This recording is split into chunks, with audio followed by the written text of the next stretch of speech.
आपको अपनी हंसी को वापस पाना है। हंसने के लिए तमाम लाफ्टर क्लब खुल रहे हैं। वहां सदस्यता लेकर लोग बनावटी हंसी हंसते हैं। आपको तो ईश्वर ने चेयरफुल बनाया है, लेकिन अफसोस होता है कि आपने अपना स्वभाव ही बदल लिया। आप अब तक कोई फैसला ले सकी या नहीं, लेकिन खुश रहने का फैसला आपको खुद लेना है। हंसमुख लोगों से मिले, फोन पर बात करे, कोई ना मिले तो मैं हूं ना, कहकर मनोचिकित्सक हंसने लगे। रेडीमेड वस्त्रों की दुकान पोशाक बंद कर रात 9:30 बजे प्रथम घर पहुंचा तो उसका मूड उखड़ा हुआ था। पत्नी लालसा ने रोज की तरह बेड पर अखबार बिछाकर खाने की थाली रख दी।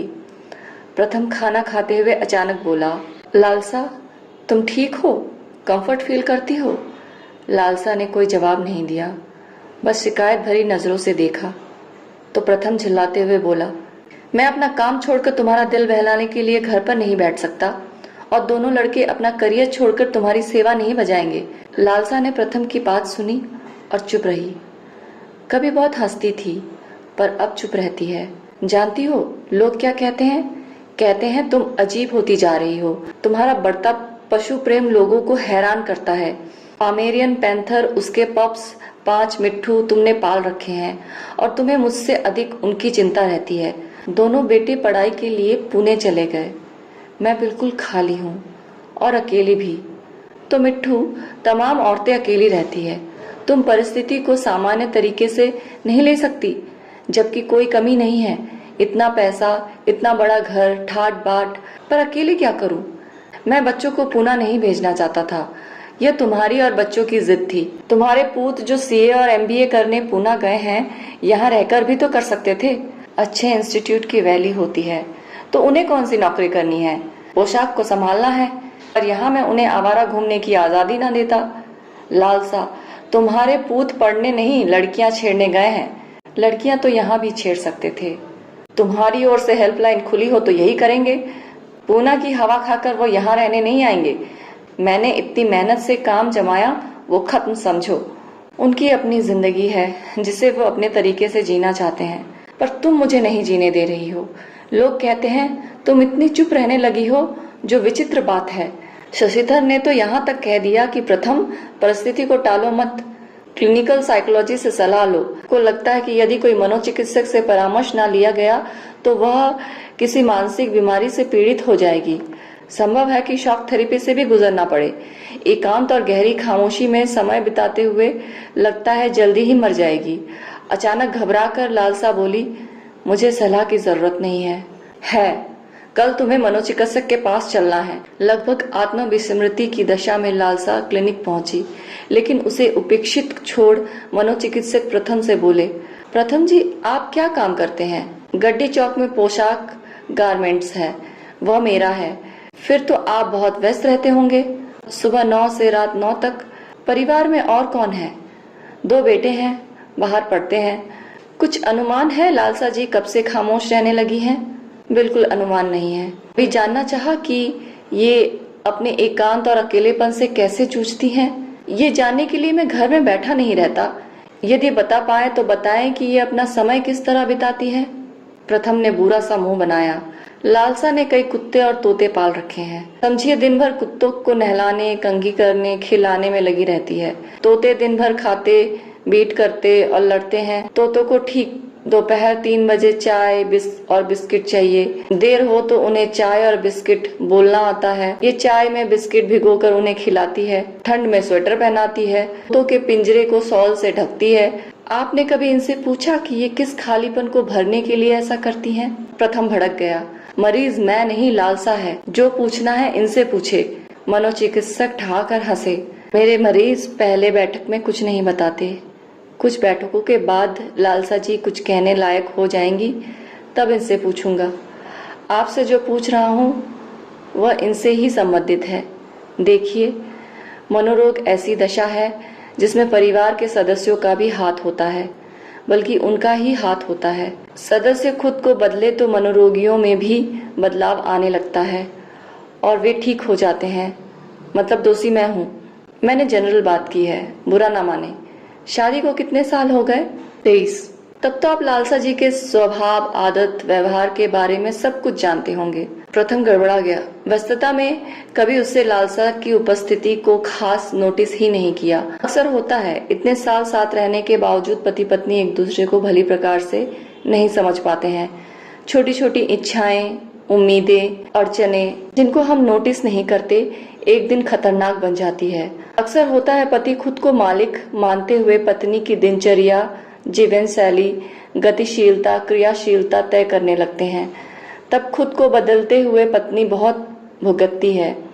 विलासी जिंदगी जी रही है, घर से बाहर निकले तो जाने कठिनाइयां क्या होती है। दरअसल ये ना खुश रहती है ना रहने देती है। इनके इस व्यवहार से मेरी कार्य क्षमता पर असर पड़ता है। देखिए, पहले संयुक्त परिवार थे, अब एकल है। अकेलापन आज की बहुत बड़ी समस्या है और मानसिक बीमारी का कारण भी। चूंकि अधिकतर स्त्रियां कामकाजी नहीं हैं, तो घर में रहते हुए वे एकांत और अकेलेपन से परेशान होती है। प्रथम का धीरज छूटने को था। क्या कहूँ, पढ़ी लिखी महिलाओं के मिजाज नहीं मिलते। मनोचिकित्सक हंसे।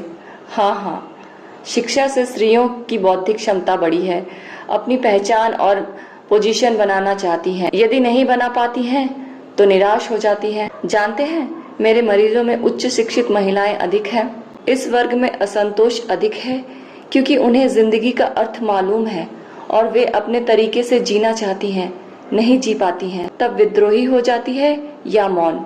आप लालसा जी को समुचित समय और समीपता दे, इनके सुख दुख को जाने। जवाब में प्रथम घड़ी देखने लगा। शॉप खुली छोड़ के आया हूँ। मनोचिकित्सक हंसे। आज इतना ही। लालसा जी, अगले बैठक में आपकी क्लास लूंगा। वापसी पर लालसा कुछ ताजगी महसूस कर रही थी। वह चाहती थी कि प्रथम से जवाब मांगा जाए। प्रथम कुछ इस तरह निष्क्रिय और रूखा है कि वह उससे वे बातें भी नहीं पूछ पाती जो लाजमी तौर पर पूछनी चाहिए। आज मनोचिकित्सक ने मानो बहुत कुछ पूछ लिया। कार ड्राइव करते हुए प्रथम भड़कते हुए बोला, लालसा, वह खबीज डॉक्टर तुम्हें विचित्र नहीं लगा?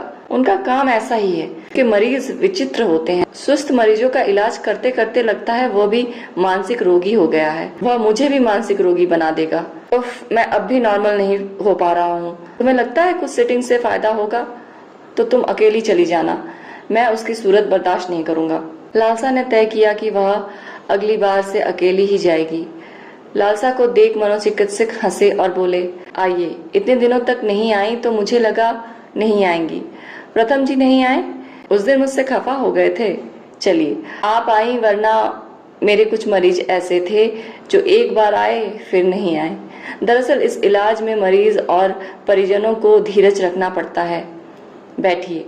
आप अकेली आई, यह आपके लिए सुविधाजनक होगा। कैसा महसूस कर रही हैं? बेहतर। आपके पेट्स कैसे हैं? दरअसल वो मेरे लिए समय बिताने के साधन हैं। प्रकृति और पशु पक्षी सचमुच आनंद देते हैं। इनकी ओर आपका रुझाव क्या बचपन से है?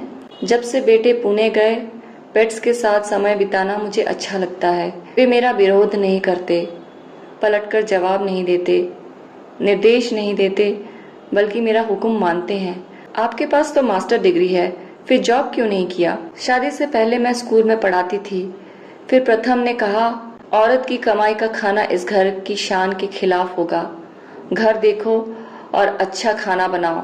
घर के लोगों को स्वस्थ और खुश रखो ताकि वे अपने व्यवसाय का विकास और वृद्धि कर धन कमाएं। तो आप दबाव में रहती हैं, फोबिया कहें। लालसा जी, आप शुरू से मौन और शांत रही हैं या कभी हंसमुख थी? मैं बहुत हंसमुख थी, इसीलिए ससुराल वालों ने मुझे पसंद किया था। उनका मानना था कि हंसमुख लड़की अच्छा माहौल बनाकर प्रथम जैसे नीरस इंसान को सुधार सकती है। प्रथम कठोर होने की हद तक जिद्दी है, हंसना तो जानते ही नहीं। मैं भी हंसना भूल गई। पति ना हंसे तो पत्नी हंसना छोड़ दे, ये क्या है? आप अपने बारे में सोचिए। प्रथम जी के अनुसार खुद को ढालते हुए अपना स्वभाव, आदत, व्यवहार बदलते हुए आपको तकलीफ नहीं होती? अपने स्वभाव को बहुत अधिक बदलना सेल्फ टॉर्चर है। सहन शक्ति की भी कोई सीमा होती है। मुझे वही करना होता है जो प्रथम चाहते हैं। बच्चे थे तब फिर भी ठीक था, अब लगता है जैसे साहस और आत्मविश्वास मैंने खो दिया है। जी चाहता है मौन पड़ी रहूं। मुझे किसी की जरूरत महसूस नहीं होती। प्रथम जी की भी नहीं। हम एक घर में रहते हैं पर एक दूसरे से बहुत दूर हैं। तलाक का ख्याल आता है? नहीं, मैं अपने बच्चों और घर को नहीं छोड़ सकती। बच्चे मुझे जान से प्यारे हैं और घर का खुलापन बहुत अच्छा लगता है। मेरे घर का कैंपस बहुत बड़ा है, बहुत खुला है। मैं प्रथम जी की बात कर रहा हूँ, समझ रही हूँ। मैं उन्हें घर और बच्चों से जोड़कर देखती हूँ, इसीलिए तलाक नहीं ले सकती। आप चाहती क्या हैं?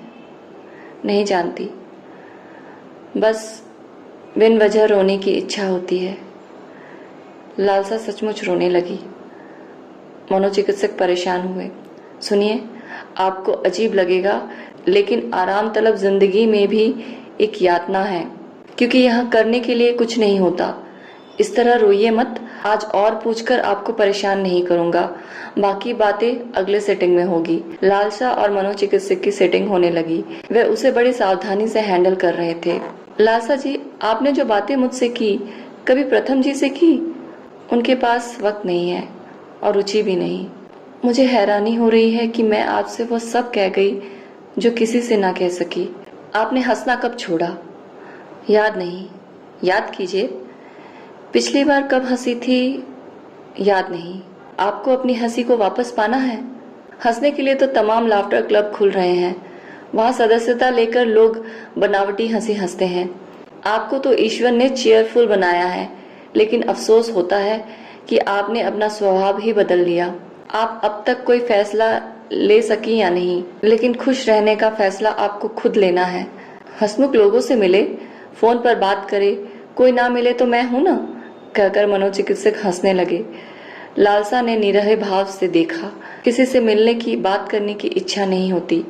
बोलना भूलती जा रही हूँ। भीड़ और शोर से घबराहट होने लगी है। बताया ना, खुद पर विश्वास ही नहीं रहा। आप एकांत में अकेले रहते हुए बाहरी दुनिया से पूरी तरह कट गई हैं। आपको चेंज चाहिए। कुछ दिनों के लिए बेटों या माँ के पास चली जाएं। प्रथम कहीं जाने नहीं देते हैं। कहते हैं उन्हें खाने की दिक्कत होती है। दिन भर घर में ताला पड़ा रहे तो चोरी का खतरा। उन्हें घर ठीक से बंद करने का अभ्यास नहीं है।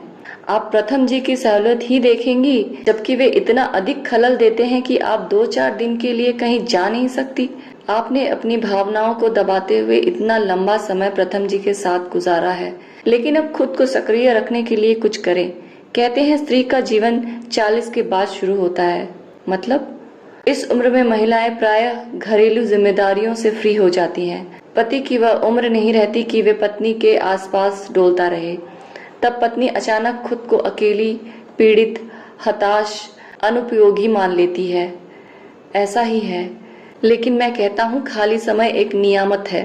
पैसे के लिए नहीं, बल्कि खुद को साबित करने के लिए कुछ रचनात्मक करना चाहिए। ट्यूशन, कोचिंग, समाज सेवा, पार्लर, बुटीक, नर्सरी। हाँ, नर्सरी। आपने बताया था ना कि आपके पास बड़ा परिसर है, लगभग 1 एकड़। देखभाल कौन करता है? कोई नहीं, पूरा कैंपस यूं ही पड़ा है। क्यों पड़ा है? आप अच्छा बगीचा तैयार कर सकती हैं। मैं कुछ नहीं कर सकती। करेंगी। सुस्ती छोड़नी होगी। जानती हैं सुस्ती धीमी आत्महत्या है। जी, धीमी आत्महत्या? आपको पशु पक्षियों से प्रेम है, यानी प्रकृति से प्रेम है। इसलिए मेरा सुझाव है कि आप बागवानी में रुचि लें, बहुत आनंद मिलेगा। आज का इंसान परेशान है क्योंकि वह मशीन बनकर थक गया है या खाली बैठकर ऊब गया है। लालसा जी, आपके पास इतना अच्छा परिसर है। हम फ्लैट में रहने वालों से पूछिए कि हम खुली जगह के लिए कितना तरसते हैं। तुलसी तक गमले में रोपनी पड़ती है। चिकित्सक की बातों से प्रभावित होते हुए लालसा बोली, आपकी बातें मुझे प्रेरित करती हैं। वाह, बगीचा ऐसा हो कि देखने वाले खुश हो जाएं। व्यक्तित्व ऐसा बनाना चाहिए जो दूसरों पर असर डाले। सुस्त, उदास लोगों को कोई नहीं पूछता। किसी के पास वक्त नहीं है जो हमारी परेशानी दूर करने का विचार करे। खुश रहने के विकल्प हमें खुद ढूंढने पड़ते हैं। आपको अपने परिवार के लिए ही नहीं, बल्कि अपने लिए ही जीना है। और जीने के लिए ब्रह्मांड नहीं, एक मुट्ठी जगह बहुत होती है। कुछ ही दिनों में लालसा के व्यक्तित्व में निखार आने लगा। अब वह खुश रहने लगी है, मुस्कुराने लगी है। आखिरकार लालसा ने वह जगह पा ही ली जो जीने के लिए जरूरी है। अब उसका बगीचा अलग से पहचाना जाता है।